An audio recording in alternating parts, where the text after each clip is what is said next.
قيل للذين اتقوا ماذا أنزل ربكم قالوا خيرا للذين أحسنوا في هذه الدنيا حسنة. Dan Nabi SAW juga memberikan kabar tentang ganjaran bagi orang-orang yang memanage kalbunya ketika marah. Dari Mu'adz bin Anas radhiyallahu anhu, ia berkata Rasulullah SAW bersabda, "Man kadhama ghaidha wa huwa yastati'u an yunaffidhahu, da'ahu Allah yawmal qiyamati ala ru'usil khalaiqi hatta yukhayyirahu fi ayyil huri sya'a." Barang siapa yang kadhama ghaidha, kadhama ghaidha yaitu menahan ghaidh. Ghaidh itu kecamuk di dada, amarah dalam hati.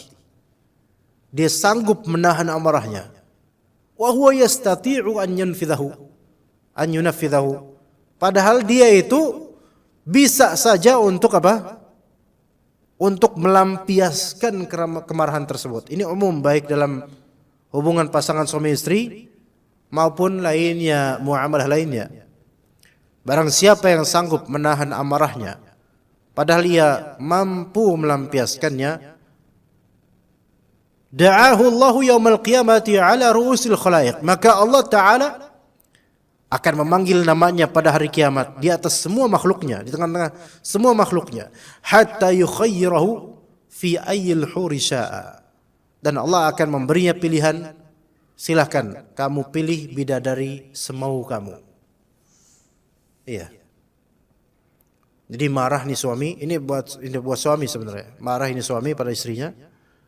Ya, kemudian ditahan. Enggak dikeluarkan baik dengan lisan apalagi tangan. Namun mimik wajahnya tetap terwujud amarah. Itu enggak masalah.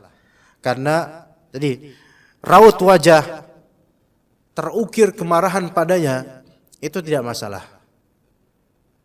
Karena dalam riwayat Nabi SAW adalah orang yang kalau marah langsung kelihatan dari wajahnya, dan kalau senang langsung kelihatan dari wajahnya. Iya, ekspresif Rasulullah, dari segi wajah ekspresif. Ya, jadi orang yang tidak bisa menyembunyikan kekecewaan melalui ukiran wajahnya itu tidak masalah, karena Rasulullah bahkan seperti itu. Ya, Rasulullah seperti itu. Namun Rasulullah SAW banyak menahan lisannya, dan kita juga dituntut untuk mengikuti beliau dalam hal ini. Maka ganjarannya apa? Ganjarannya diberi pilihan, bidadari siapa, bidadari mana yang kamu mau. Itu kalau dia berhasil, ya. Kalau dia berhasil sabar. Kemudian dari Ibnu Umar radhiyallahu anhuma, beliau berkata, Rasulullah SAW bersabda, "Man kaffa ghadabahu satarallahu auratahu, wa man kadhama ghaidhahu walau syaa an yumdiyahu amdah, mala Allahu qalbahu ridha yaumal qiyamah." Kata Nabi SAW, "Man kaffa ghadabahu," barang siapa mampu menahan amarahnya, satarallahu auratahu, maka Allah akan menutupi aibnya. Barang siapa mampu menahan amarahnya, maka Allah akan menutupi aibnya. Apa korelasi antara murka atau amarah yang keluar dengan aib yang keluar? Bahwasanya amarah yang keluar, apalagi melampaui batas, itu akan membocorkan banyak aib kita. Di antara keluar dari lisan kita isi hati yang buruk, terutama sekali umpatan-umpatan, celaan-celaan keji, kejam, zalim. Kalimat-kalimat najis keluar dari lisan saat marah. Maka siapa yang menahan amarah, dia menahan amarah, maka Allah tutup aib dia. Iya. Mafhum mukhalafahnya, pemahaman terbaliknya adalah barang siapa yang tidak mampu menahan amarahnya, maka Allah akan bongkar aib dia melalui dirinya sendiri. Iya. Betapa banyaknya aib terbongkar karena emosi yang tidak dapat ditakar atau dinetralisir. Terbongkar banyak aib, ya. Kadang kita marah, kesannya nggak marah, kita cuma curhat sama tetangga. Curhat tentang pasangan kita, na'udzubillah min dzalik. Mengadukan jeleknya pasangan kepada tetangga yang nggak ada urusan, yang tidak memberikan maslahat, bahkan menjadikan madarat. Maka curhatnya kita itu sendiri merupakan gejolak tidak bisa menahan marah. Maka terbongkarlah aib keluarga kita. Dan juga terbongkarlah aib lisan kita. Dari yang tadi cuma ngomongin dia 1 poin menjadi 2 poin, 3 poin dan seterusnya, bahkan banyak aib-aib yang terkuak. Yang mana tidak memberikan maslahat, justru menambah runyam madarat. Itulah. Maka beruntunglah orang yang Allah Subhanahu wa taala kurniakan, yaitu sabat, keteguhan ketika emosi. Kata Nabi SAW, laisa syadidu bis-sur'ah, innama syadidu alladhi yamliku nafsahu indal ghadab. Bukanlah orang yang kuat syadid itu adalah orang yang pandai bergulat. Kalau sekarang kan barometernya, dari dulu banyak barometernya, orang yang kuat adalah orang yang ototnya berbuku-buku, ya. Wah, Masya Allah, liukan-liukan ototnya itu udah kayak jalan di pebukitan. Wah, naik turun tuh. Iya. Innama syadidu alladhi yamliku nafsahu indal ghadab. Melainkan orang yang kuat adalah yang bisa mampu menahan dirinya ketika marah. Marah itu wajar, tetapi menahan diri ketika marah itu yang dituntut dalam Islam. Ya. Dan dengan menahan amarahnya Allah Ta'ala berikan kebaikan apa? Tertutup aibnya. Wa man kadzama ghaidhahu walau syaa'a an yumdihu amdah. Barang siapa mampu memendam murkanya, marahnya, padahal kalau mau ia bisa saja melampiaskannya. Kalau mau bisa aja dilampiaskan. Bisa aja dia mengirimkan flying plate pada pasangannya. Apa flying plate, Pak? Piring terbang. Bisa aja. Ya ummahat ya. Suaminya macam-macam, pulang kok parfumnya beda. Bisa ini melayang ini piring, ditahan tapi ini astagfirullahaladzim, ini dari syaitan. Kenapa Rasulullah? Tertahan ini. Maka apa kemudian janji Allah dan Rasulnya? Mala Allahu qalbahu ridwan yaumal qiyamah. Maka kelak pada hari kiamat Allah akan memenuhi kalbunya dengan keridhaan atau kepuasan hati. Akan puas di hari kiamat nanti. Ya, karena menahan amarah. Dari Ibnu Umar radhiyallahu anhuma, Rasulullah SAW bersabda, "Ma min jur'atin a'zamu ajran 'indallahi min jur'ati ghaidhin kadhamaha 'abdun ibtigha'a wajhillah." Tidak ada suatu tegukan yang lebih besar ganjaran di sisi Allah. Tegukan. Apa tegukan di sini? Meneguk sesuatu. Tidak ada telanan atau tegukan yang lebih besar ganjaran di sisi Allah daripada tegukan amarah yang ditahan oleh seorang hamba karena mengharap wajah Allah. Tidak ada tegukan yang lebih besar ganjaran di sisi Allah daripada tegukan amarah.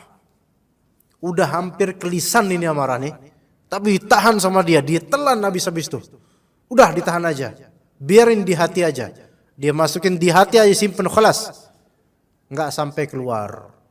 Ditahan, itu nanti ganjarannya sangat besar. Nggak ada yang lebih besar tegukan yang lebih besar ganjarannya daripada itu. Tapi itu karena apa? Karena mencari wajah Allah, karena mengharap wajah Allah dan mencari ridha Allah.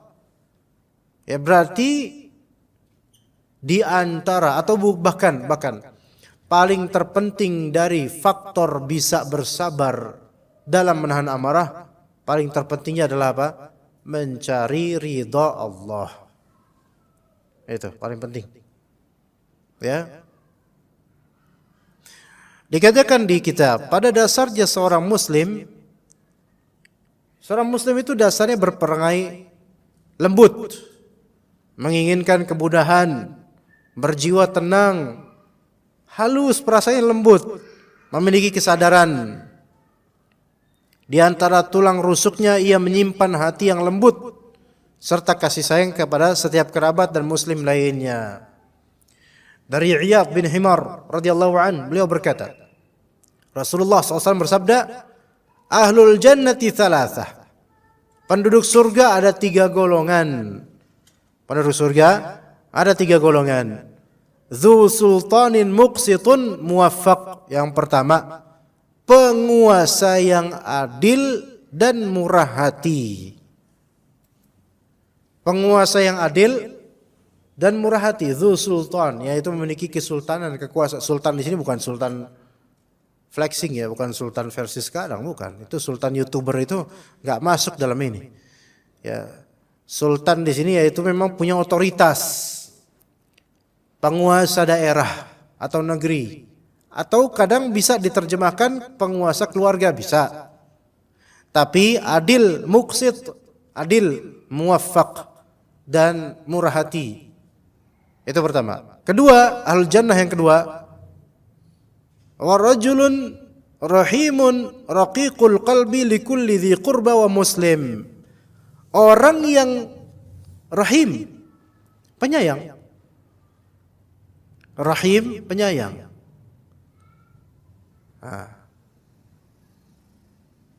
Penyayang di sini penyayang dalam koridor syar'i, bukan penyayang bagi relatif. Kadang orang menganggap penyayang itu ketika sesuai hawa nafsunya.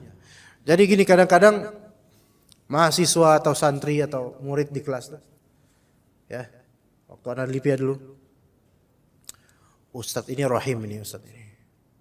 Yang ini Ustadznya enggak rahim. Loh, kok bisa antum bilang gitu? Rahim sama enggak rahim? Ada Ustadz fulan rahim, memang baik dia. Tapi Ustadz ini juga baik, cuman dibilang enggak rahim. Dua-duanya baik Ustadznya. Lah, terus apa bedanya rahim sama enggak rahim di sini? Padahal kan dua-duanya baik. Enggak. Ustadz ini kalau ngasih nilai murah dia, enggak ada yang merah. Rahim. Yang ini enggak rahim. Ya, soalnya susah dan mudah jadi merah. Enggak rahim. Enggak, bukan dari situ rahimnya. Rahim di sini sesuai koridor syar'i. Seperti apa? Raqiqul qalb. Hatinya lembut. Peka gitu loh. Ya, peka dia. Ada orang susah sedikit, dia enggak tenang.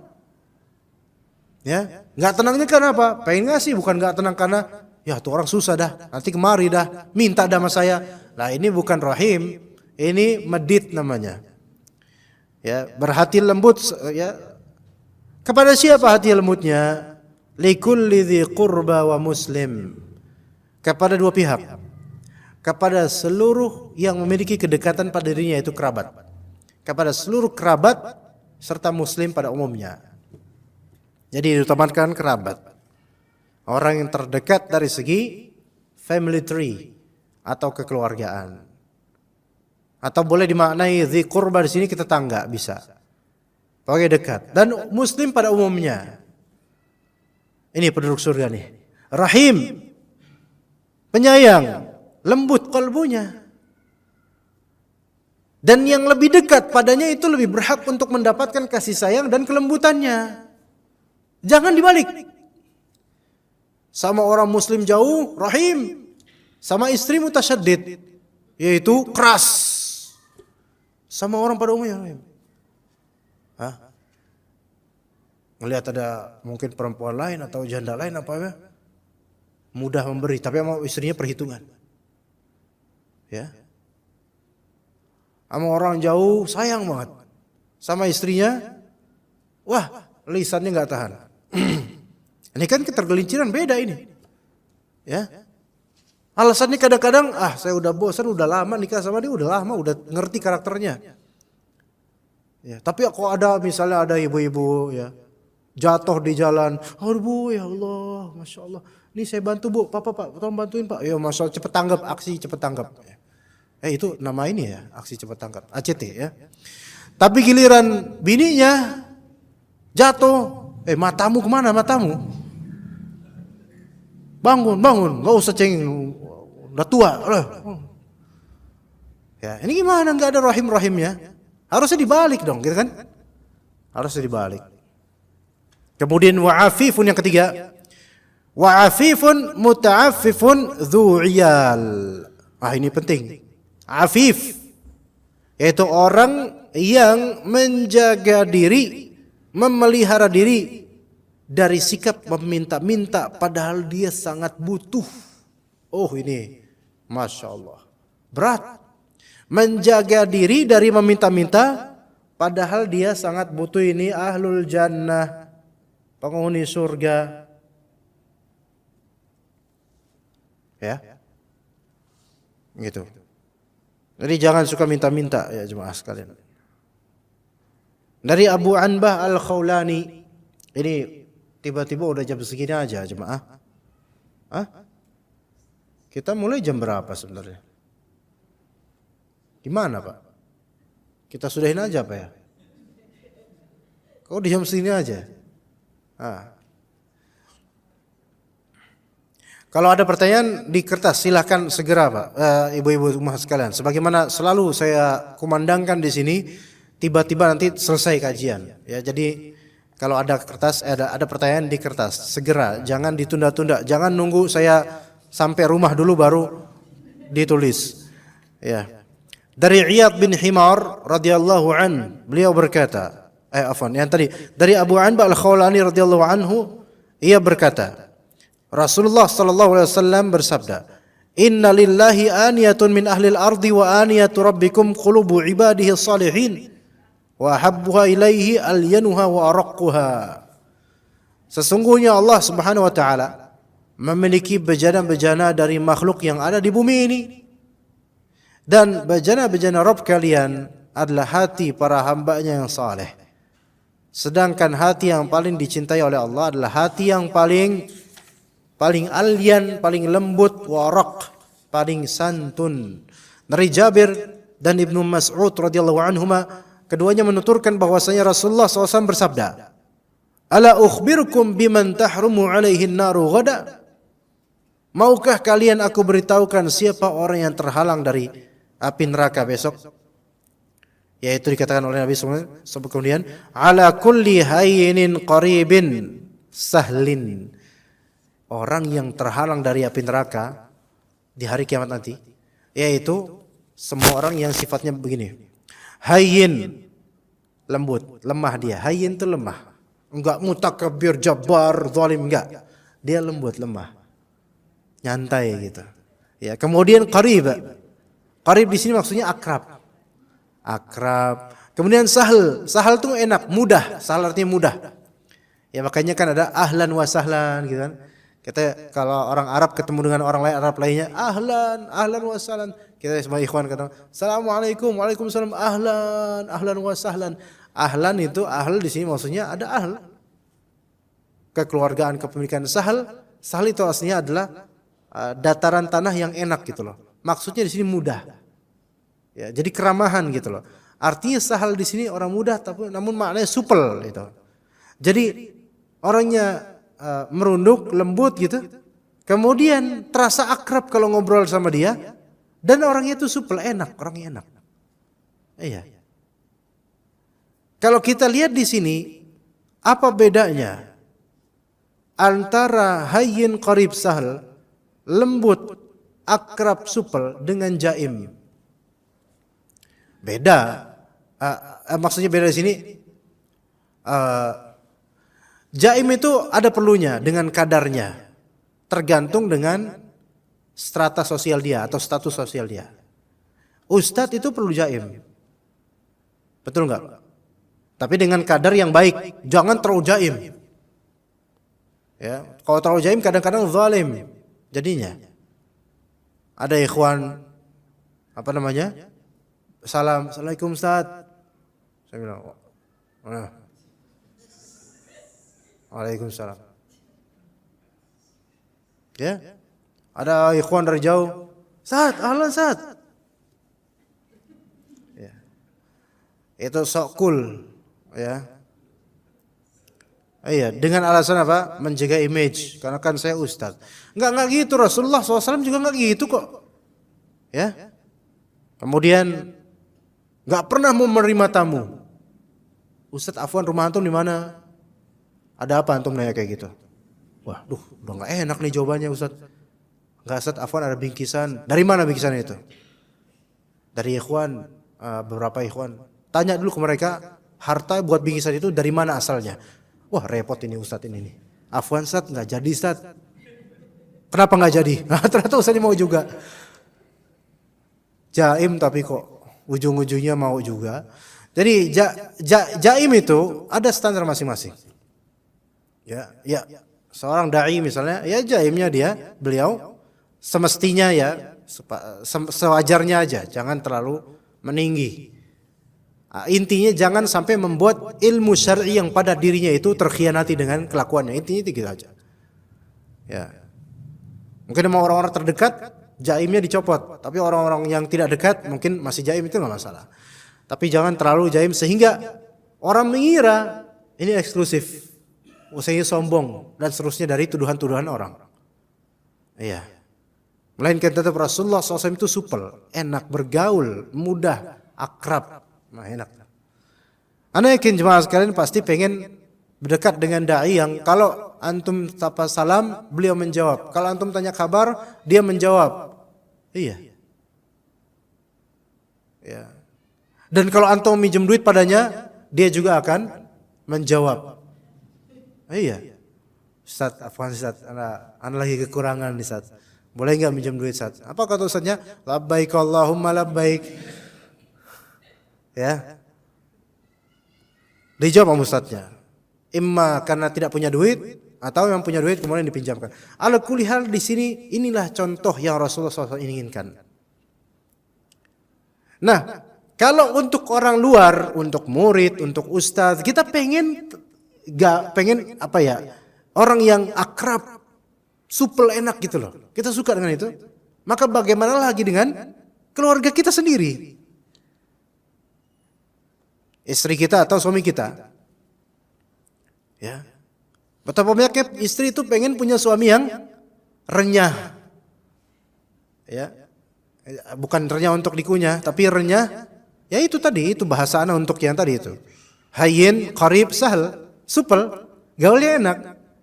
Ya.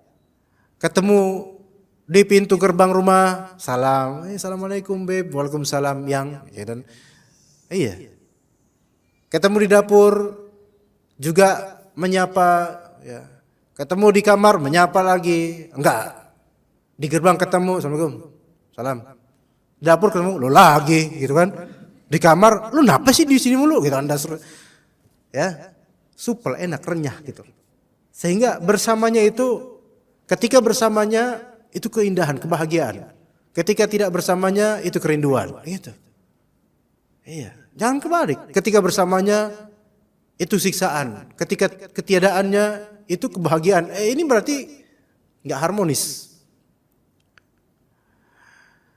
Tetapi kalau kita menginginkan pasangan hayyin, qarib, sahal, maka hendaklah kita melakukan hal yang serupa. Karena kata Nabi SAW dalam hadis lain, perlakukanlah manusia sebagaimana engkau menginginkan diperlakukan serupa dengannya. Jadi kalau misalnya pengen kita untuk disupelin, diakrabin, dilembutin, maka perlakukanlah orang serupa dengan yang kita inginkan agar kita diperlakukan serupa. Begitu.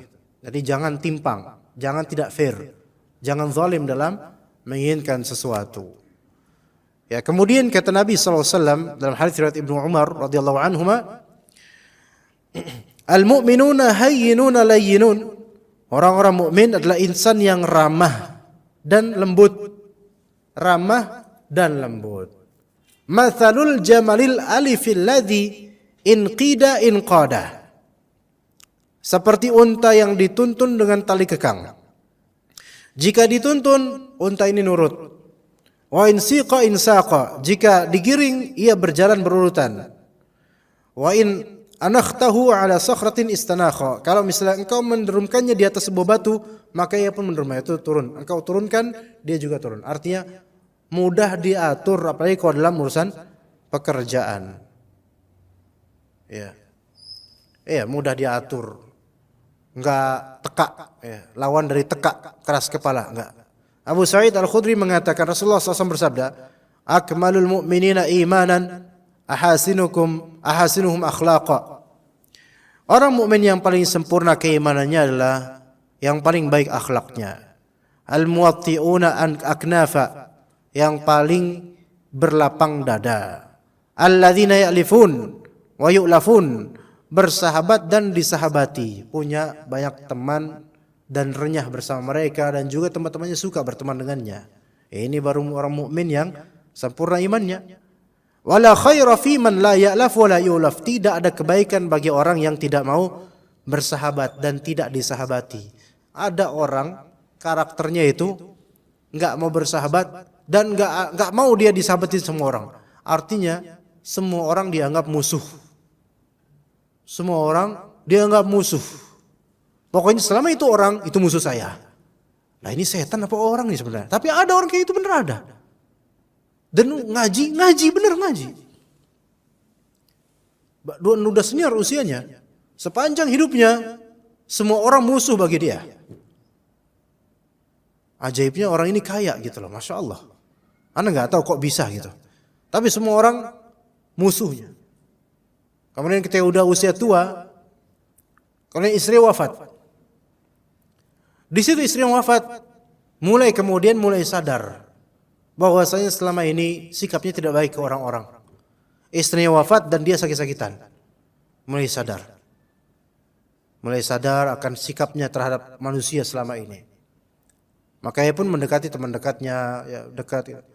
Tapi kalau udah karakter tabiat udah berpuluh tahun seperti itu, ya sampai usia tua, ya mau udah sadar tapi tetap aja nggak bisa berubah. Na'udzubillah min dzalik. Maka tidak ada kebaikan pada orang ini. Orang-orang menjauhinya, dan ini hak terjadi pada kehidupan kita ada. Dan anda tahu orangnya ada seperti ini. Na'udzubillah. Semoga Allah beri hidayah. Semua orang dianggap musuh dari dulu. Sampai sekarang nggak bisa berubah walaupun sudah sadar. Udah menjadi watak keras. Dan tidak ada orang, kecuali orang sahabat yang sudah dia sering sakiti juga, tidak ada orang yang mau mendekatinya. Waktu sakit tidak ada orang yang mau menjenguknya, kecuali beberapa kerabat dan teman paling dekat yang masih mau bersabar sama dia. Dan tidak ada orang yang mau ke masjidnya bahkan. Ada dia di masjid, orang nggak mau. Sampai menuju masjidnya kemudian, ana pernah sholat di masjidnya. Sholat zuhur, ikhwan. Ana datangin masjidnya. Ana sambangin masjidnya. Sebenarnya masjid rumah Allah tentu, tapi dikelola beliau dan sering beliau di situ. Salat zuhur, ana sama paman ana. Bertiga. Ya. Paman ana dua orang. Bukan anaknya dua, paman ana satu, bukan.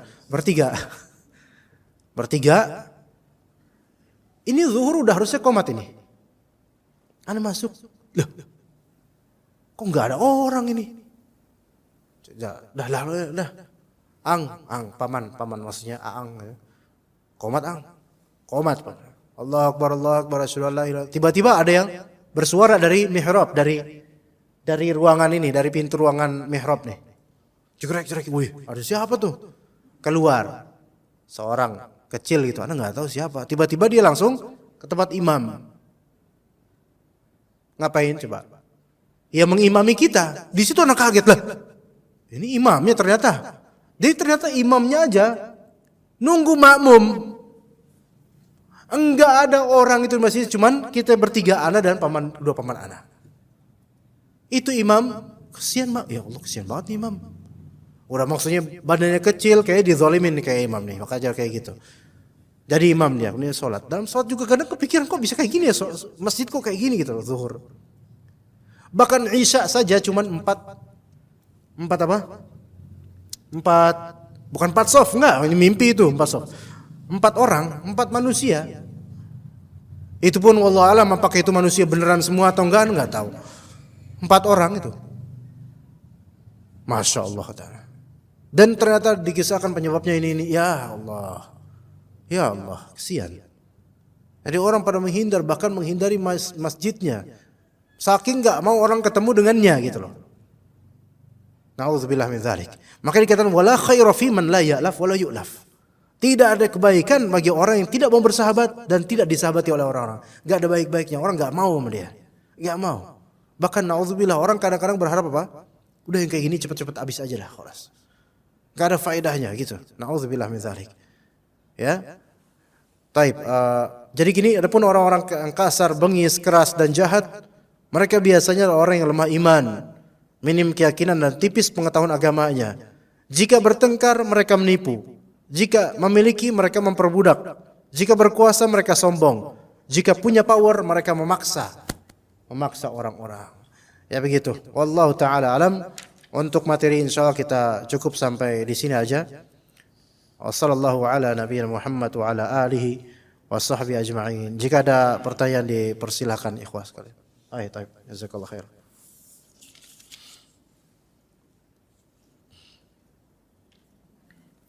Mohon pencerahan Ustaz. Ya, taib. Insyaallah mudah-mudahan. Bagaimana cara mengelola marah yang syar'i? Ada cara mengelola marah yang syar'i ya. Bahwasanya ya jazakallah. Ghadab, ya pertama dulu yang ghadab itu adalah suatu kewajaran. Ada ghadab yang jazakallah khair. Ada ghadab, ada marah yang baik dan ada marah yang buruk. Namun marah yang baik itu adalah pertama marah yang disebabkan sebab yang syar'i atau sebab yang mubah, yang boleh. Maka itu enggak masalah. Marah yang disebabkan sebab syar'i seperti ada pelanggaran syariat dia marah. Atau sesuatu yang mubah, bukan pelanggaran syariat. Hanya ada ketidakberesan, terus dia marah, itu mubah. Tapi marah ini baru sampai qalbu doang.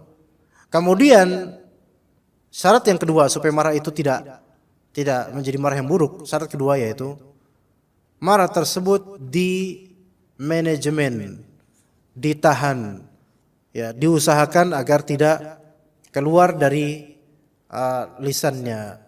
Taib, manajemennya, cara mengelola marah yang syar'i dan itu sesuatu yang penting sekali untuk kita fahami baik-baik. Bahwasanya Nabi SAW menganjurkan bagi orang yang marah agar dia mengucapkan ta'awudz, a'udzubillahi minasyaitonir rajim atau yang semisalnya. Jadi treatment atau manajemen ghadab atau marah, manajemen marah ada dua. Ya, atau namanya adalah daf'ul ghadab. Daf'ul ghadab atau dawaul ghadab. Obat marah ada dua. Disebutkan oleh Syekh Muhammad bin Shalih Al-Utsaimin dalam kitab Syarah Al-Arba'in An-Nawawiyah. Ada dawa qauli, ada dawa fi'li. Ya, ada dua obat kemarahan. Obat pertama yaitu obat yang bersifat qauli. Apa qauli? Ucapan, perkataan. Ya. Yaitu ta'awudz, mengucapkan a'udzubillahi minasyaitonir rajim. Itu adalah dawa qauli namanya. Obat marah yang bersifat ucapan. Yang kedua, dawaul ghadab, dawa fi'li. Obat yang berupa perbuatan. Ya. Ketika engkau marah, duduklah. Kata Nabi SAW. Jika tetap marah, maka apa?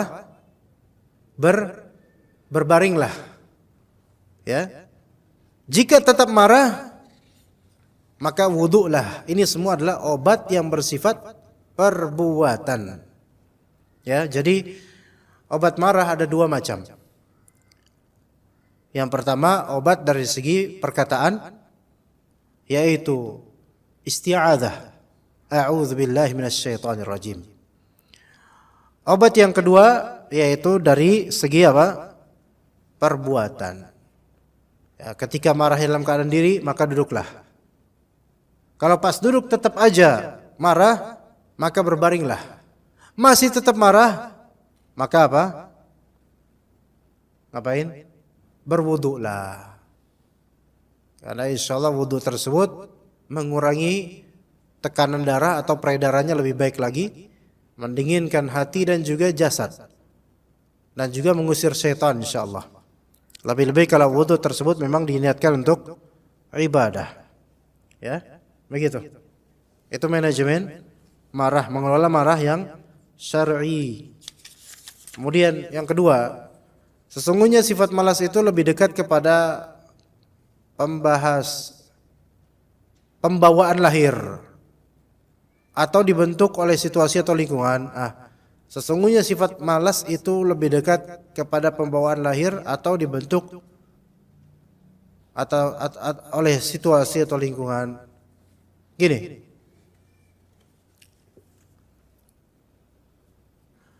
Anda tidak tahu dalam ayat atau hadis ada yang menyebut insan itu kasul, yaitu pemalas. Anda tidak tahu. Kalau dalam Al-Quran disebut insan itu jahil, iya. Kalau di Al-Quran disebut manusia itu zalim, iya, zalim. Ya. Tapi kalau itu menunjukkan bahwa saya zalim, jahil itu merupakan sifat bawaan aslinya manusia.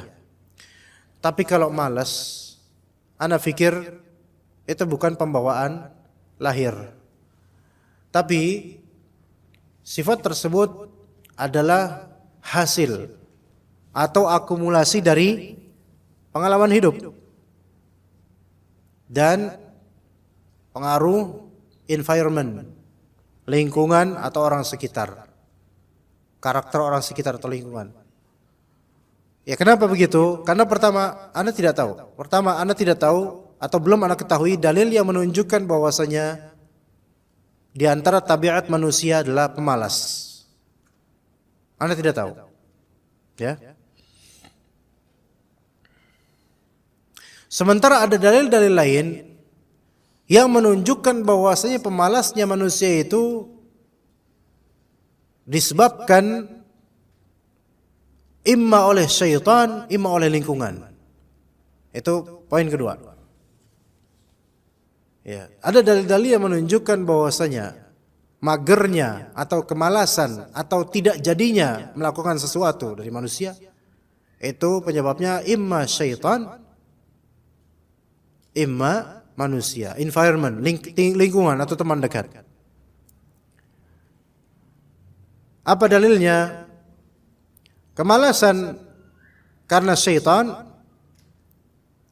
di antara contohnya yaitu syaitan mengencingi telinga seseorang sehingga dia malas salat subuh berjamaah. Ya. Kemalasan ini disebabkan syaitan. Tapi ada penyebabnya kok syaitan bisa menguasai seperti itu. Penyebabnya maksiat. Berarti lagi-lagi bukan karena tabiat pembawaan lahir, bukan. Tapi karena maksiat yang dilakukan. Tapi itu satu contoh. Ada juga kemalasan padahal mudah diucapkan atau dilakukan, tapi disebabkan environment, lingkungan atau teman dekat. Yaitu ketika Abu Thalib berbaring menuju kematiannya. Di akhir hayatnya, Nabi Muhammad SAW membujuk Abu Thalib, "Ya am, qul la ilaha illallah." Katakanlah la ilaha illallah. Kalimatun uhajju laka biha indallah. Ini adalah kalimat yang aku akan menjadikan ini hujjah untukmu di sisi Allah supaya engkau masuk surga. Tapi temannya Abu Thalib bilang, "Atatruku dina millata abina?" Engkau pengen meninggalkan agama nenek moyang kita? Gimana kamu hai Abu Thalib? Maka akhirnya enggak jadi itu Abu Thalib untuk mengucapkan asyhadu an la ilaha illallah wa Muhammadar Rasulullah. Padahal gampang enggak itu kalimat? Gampang. Tapi kemalasan ini terwujud karena apa? Karena bisikan teman. Makanya dikatakan oleh sebagian ulama, as-sahibu sahib. As-sahibu sahib. Teman itu nyeret. Itu kaidahnya. As-sahibu sahib. Teman itu nyeret. Imma kalau teman baik nyeret kepada kebaikan, imma teman buruk nyeret pada keburukan. Iya. Maka bagaimana pula dengan teman hidup, yaitu pasangan suami istri? Menyeret. Maka jangan merasa aman kalau misalnya punya suami khawarij. Gak apa-apa khawarij, yang penting nyunah. Lelah gimana khawarij kok nyunah? Gimana? Gak apa-apa khawarij tapi nyunah, itu gimana itu? Gak apa-apa khawarij yang penting cingkrang. Gak bisa kayak gitu. Dulu ada seorang alim atau pemuda yang dia seorang sunni, dan dia menikah dengan seorang perempuan yang berpemahaman khawarij. Ini alim laki-lakinya, maka menikahlah. Kemudian dia udah diwanti-wanti, jangan sama fulana, tapi nggak mau dengar dia. Akhirnya nikah, bukannya mewarnai malah terwarnai. Akhirnya menjadi seorang alim khariji, seorang alim dalam mazhab khawarij. Na'udzubillah min dzalik. Jadi kemalasan itu, wallahu alam, tidak ada yang tabiat asal, melainkan kemalasan itu adalah bentukan dari pengaruh syaitan maupun lingkungan atau tempat atau teman dekat. Begitu. Ya. Jadi nggak boleh beralasan dia mah orangnya mageran, emang udah dari sono jadi orok dia mager. Enggak. Buktinya sejak manusia ngebrojol, itu manusia, anak manusia ini, bayi ini belajar. Gak malas belajar. Belajar manusia itu dari bayinya, belajar mendengar dan belajar meniru. Itu manusia itu rajin sebenarnya. Iya. Kalau manusia tabiat asalnya itu malas, mungkin ada tabiat asli dia malas, sampai sekarang dia nggak bakal bisa jalan. Karena pas udah balita disuruh jalan nak, ayo jalan nak, malas nggak ada kayak gitu. Malah kalau jalan-jalan balita seneng banget malah jalan. Itu menjadikan manusia asalnya bukan ahli mager. Ya, begitu. Baik. Kemudian, Assalamualaikum Waalaikumsalam warahmatullahi wabarakatuh. Apakah seseorang yang niat meminjam sesuatu demi memenuhi kebutuhannya bukan dengan cara meminta, keluar dari golongan ketiga penduduk surga? Ya, dia keluar dari golongan ketiga penduduk surga. Meminjam, hukum asalnya jika bukan hajat maka haram. Hukum asal meminjam jika bukan hajat apalagi darurat maka haram. Tapi kalau hajat apalagi darurat maka tidak apa-apa. Dan kadang-kadang kalau darurat bahkan meminjam bisa menjadi kewajiban. Kalau memang tidak bisa mendapatkan uang, maka meminjam bisa menjadi kewajiban kalau itu darurat. Kayak misalnya istrinya hamil, mau lahiran, nggak ada duit dia. Dan kalau diem aja, ini nggak mungkin. Rumah sakit nggak bakal menerima biaya setoran jenggot, nggak bakal mungkin. Melainkan pasti duit butuhnya. Maka minjem, fadl. Dan ini bukan meminta-minta, bukan untuk menghinakan diri. Ya, tetapi ya kalau bisa ya jangan minjem, kalau bisa dari awal memang sudah menabung. Tapi ala kulli hal kalau memang itu hajat atau itu darurat, maka meminjam itu bukan termasuk meminta-minta. Ya, jadi insyaallah kalau meminjam keluar dari golongan tidak keluar, dia termasuk insyaallah mudah-mudahan orang yang masuk surga insyaallah. Tidak berdosa dengan itu. Assalamualaikum warahmatullahi wabarakatuh. Ada sepupu saya yang sudah 2 tahun ini dizalimi karena suaminya selingkuh. Tapi sepupu saya perempuan tetap tidak mau untuk bercerai. Karena suaminya juga tidak mau bercerai. Sepertinya suaminya ini hanya ingin menyakiti istrinya. Suaminya ini suka juga berkata kasar atau KDRT juga. Bagaimana yang harus dilakukan istrinya menghadapi suami seperti itu? Pertama tentu yang lebih mengetahui tentang suaminya adalah sepupu ini, yaitu istrinya. Ya, kalau memang istrinya ini masih mau bersuamikan dengan fulan itu, ya, selama masih muslim gitu ya, maka itu urusan dia. Kalau dia mau, kalau istri ini bersabar ya udah urusan dia. Kalau memang dia mau bersabar ya urusan. Dengan syarat kalau memang anti mau bersabar, jangan keluhkan kepada siapapun akan buruknya suami anti. Kalau mau bersabar. Adapun kalau anti terus mengeluh kepada keluarga atau teman tentang buruknya perlakuan suami, maka anti ini sedang menjamak banyak keburukan. Pertama, keburukan tidak sabar, itu satu. Kedua, keburukan membocorkan aib keluarga. Ketiga, keburukan membiarkan kezaliman berlarut. Ya. Aman kalau memang masih bersabar, tafadhali, silahkan. Begitu. Kalau memang suaminya mungkin selingkuh, mungkin kadar selingkuhnya baru 2% atau 5% atau 10%, atau KDRT tapi istri ini masih mau sabar, tafadhali, silahkan. Karena begini, kenapa perempuan yang diperlakukan seperti ini, istri yang diperlakukan seperti ini, ada aja yang masih banyak yang tidak mau cerai. Ada beberapa sebab. Pertama, mungkin saja istri ini meninjau masih mungkin suaminya berubah. Itu satu. Ya. Dan yang seperti ini berarti dia husnudzon pada Allah, husnudzon pada suami, maka biarkan, asal bersabar dia. Dan jangan banyak ngeluh ke orang. Itu satu.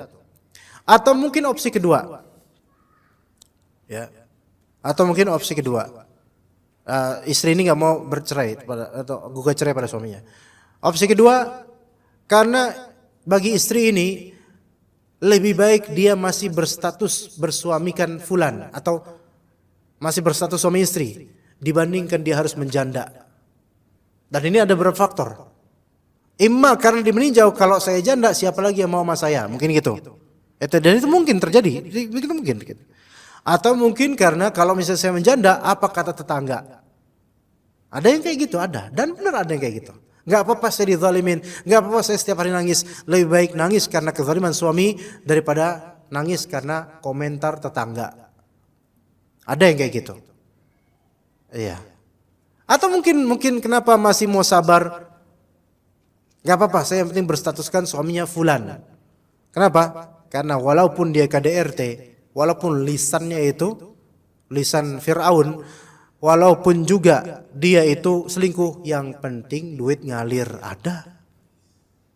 Mungkin nggak Pak? Tapi nggak di antara kita insya Allah ya. Di sono di Israel ya, nggak ada di sini. Ya, begitu. Jadi yang mestinya dilakukan oleh istri apa? Itu relatif tergantung dengan bagaimana dia. Kalau dia menilai bahwasanya suami ini asli orang baik, cuman dia memang sedang tergoda perempuan, sabar. Jangan langsung main cerai gitu aja. Asli orang baik ini, tapi dia memang sedang kena fitnah aja, sabarin, nasihatin, insya Allah sembuh. Jangan langsung apa-apa gugat cerai, enggak, jangan. Atau misalnya ini memang suaminya ini masih husnuzon dia, insya Allah bakal sembuh, insya Allah bakal baik. Maka ya udah, sabarin dulu. Ada waktunya nanti insya Allah. Tapi kalau misalnya dia melihat ini suami memang sudah karakter sebelum nikah pun atau di pernikahan sebelumnya ini memang kayak gini berulang, memang udah wataknya tabiat dia, maka wallahu alam kalau anti tidak bisa bersabar, ya karena anti melihat nih suami ini kayaknya posibilitas sembuhnya ini itu seperti nunggu hujan uang, ya nggak mungkin, maka kalau memang nggak tahan daripada nanti menyiksa batin sendiri dan kezaliman terus berlarut, lebih baik gugat cerai. Itu opsi terakhir khalas, ya. Wallahu a'lam.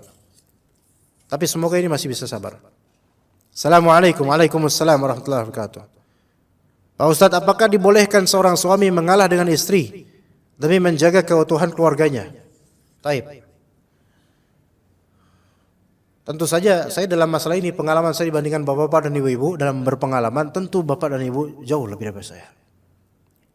Dan saya tidak dalam urusan mendikte, melainkan mengingatkan bahwasanya dimanapun suatu keutuhan itu di antara asasnya adalah ketulusan, kerelaan, dan harus ada yang mengalah di antara pihak. Iya. Karena ketika ini adalah gelas dia nggak bisa dipenuhi oleh seluruh dari isi di aqua ini. Diisi semua, pasti ada yang ngalah dari air. Kita nggak bisa memaksakan keutuhan gelas yang sudah ada harus ditambah lagi bentuknya, enggak. Begitu juga dengan pasangan suami istri. Ketika kapasitas suami berlebih, zalimnya berlebih, maka ada yang harus menampung, ngalah. Ketika ini istrinya berlebih, maka harus ada yang bersabar menampung suami. Maka seperti itulah kalau mau bertahan. Tapi kalau nggak mau bertahan, ya udah nggak ada yang ngalah.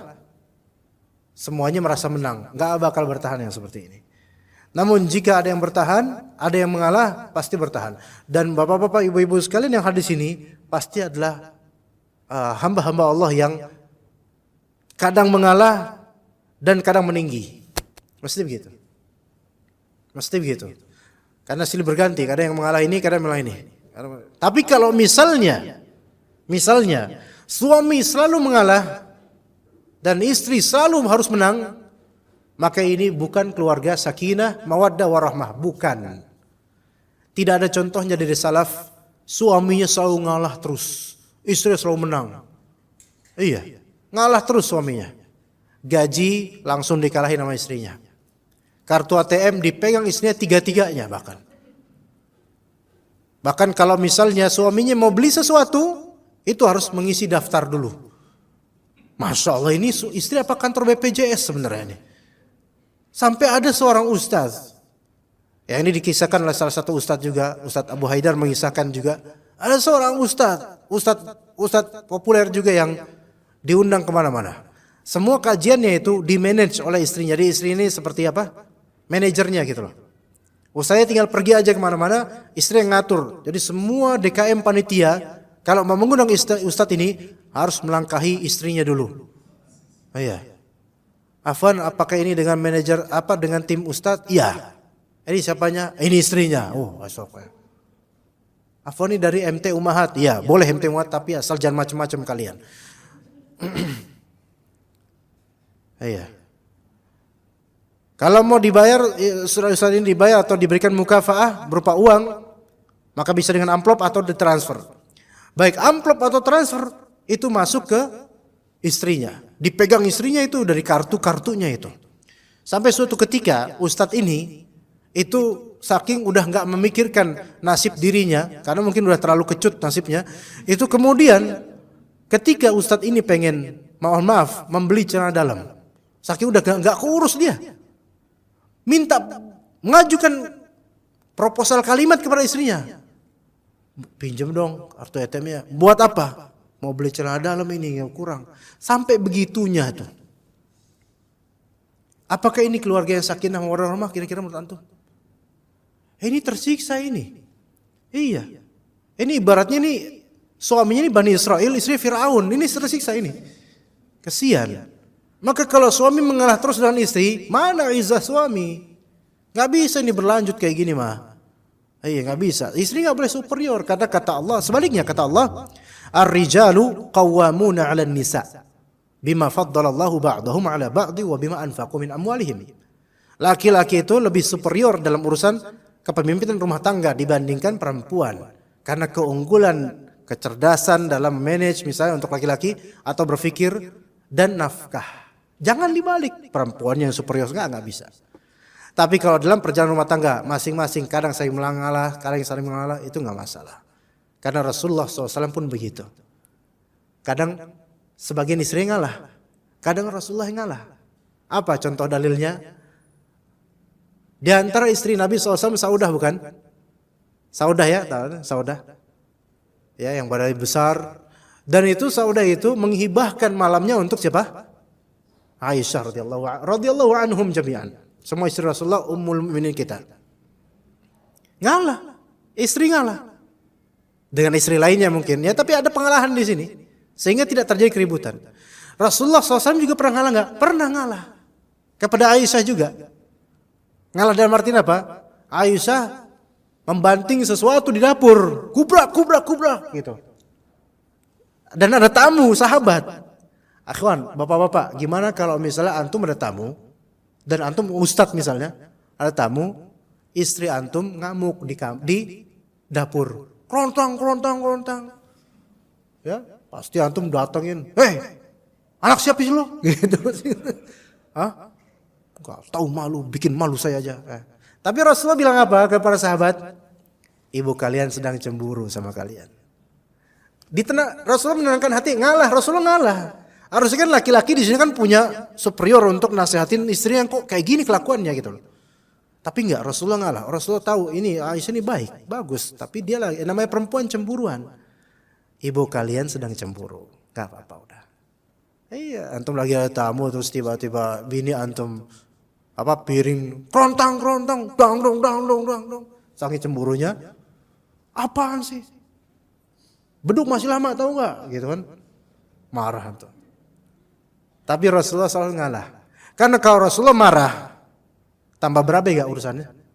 Tambah berabe. Nanti para sahabat lihat, ya rumah tangga Rasulullah aja kayak gini, ya kan? Masa istrinya bini diomelin di depan tetangga, nggak enak. Maka Rasulullah ngalah. Itu sikap saling mengalah. Kadang ini ngalah, kadang ini ngalah. Sesuaikan konteks. Dan laki-laki itu sepertinya perlu sering mengalah karena woman always right. Iya. Perempuan itu selalu benar. Iya. Insya Allah selalu benar. Kapan salahnya?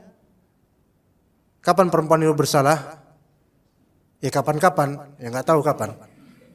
Nggak, insya Allah. Perempuan itu kadang salah, kadang benar. Laki-laki kadang salah, kadang benar. Semuanya insya Allah kalau masing-masing insaf, mengalah dalam konteksnya semua berbuah pahala. Ya mungkin sekian yang bisa kita sampaikan. Mudah-mudahan yang sedikit ini bermanfaat untuk anda dan juga antum sekalian. Jazakumullah khairul jaza. Dan mudah-mudahan kita bisa lanjutkan insya Allah pada Rabu pekan pertama duha. Untuk kajian kitab Stop KDRT. Seperti ini kitabnya ikhwan. Ya seperti ini kitabnya Stop KDRT, kekerasan dalam rumah tangga. Dia totalnya ada 390 halaman. Ya. Ini semua lengkap insyaallah. Ini bermanfaat buat yang membina rumah tangga baik senior maupun junior. Bisa baca ini dengan baik, insyaallah bermanfaat sekali untuk kelanggengan rumah tangga. Wassallallahu ala nabiyina Muhammad wa ala alihi washabihi ajma'in. Subhanakallahumma bihamdika asyhadu an la ilaha illa anta astaghfiruka wa atubu ilaik. Wassalamu alaikum warahmatullahi wabarakatuh.